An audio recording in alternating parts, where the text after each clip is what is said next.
Welcome to my presentation, Adventures in Paradise. My name is Béatrive Voirol and I'm curator for Oceania at the Museum der Kulturen, Basel.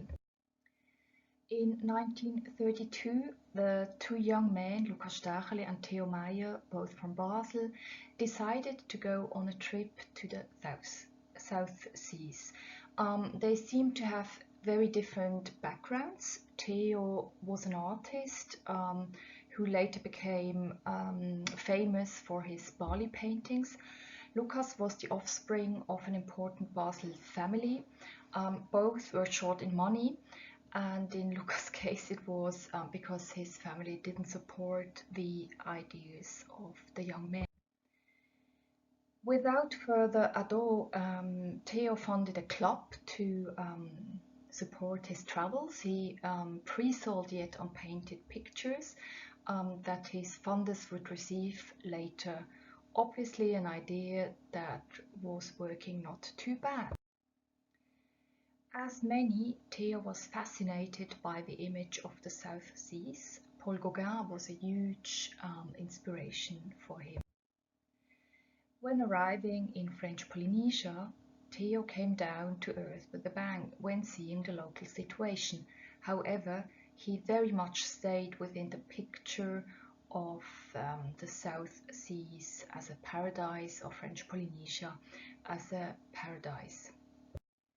Their stay in French Polynesia, mainly in Hiva Oa, was a great adventure for the two young men. As it seems, Lucas Staehelin was the more scientific of the two, documenting everything with his camera, writing diaries and exploring Hiva Oa. On the other hand, Theo lived the dream of the tropical paradise in his paintings. During their time in Hiva Oa, they undertook several expeditions. On their trips, they were riding through the bush, jungle, climbing cliffs and meeting up with wild boars and bulls and an awful lot of mosquitoes. Their guides were locals, but probably all from French descent. They collected ethnographic objects by the way of buying them from locals or intermediaries, by just taking them or by excavating. A fish trap was their first finding. They just picked it up and hid it under banana leaves to take it home later on. Their activities not stayed hidden from French colonial administration. Soon the two Swiss were accused to steal objects from common grounds. A reproval that was not quite right in the particular case of this tiki, as they bought it legally. Anyway, in the end, they had to leave this particular tiki in Hiva Oa. Even more serious was their attempt to collect human remains from graves. I think for Lucas' exploratory spirit, it was just a huge challenge, as the graves were hidden in cliffs and he had to climb up the rocks. As it is noticed in Lucas' diary, most of the graves had been excavated already when he arrived.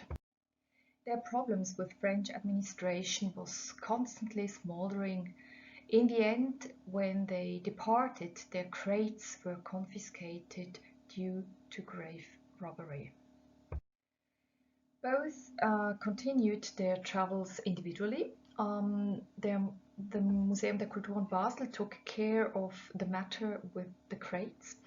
The museum representatives complained that French administration Papete made difficulties. The whole matter was negotiated between museum and French embassy in Switzerland. In the end, the crates were released and got to Basel. Negotiations though continued between the two young men and the museum concerning the price of the collection.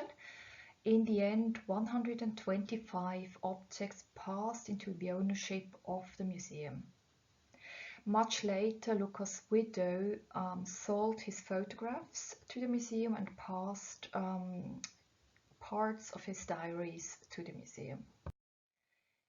So far, we put together all data. We are trying to find out more about the form of appropriation of each object.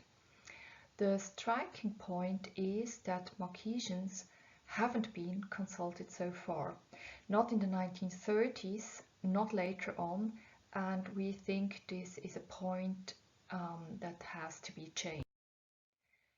To close with, I want warmly thank Doris, Marina, Misha and Celion for their precious work in the frame of this project. Thank you.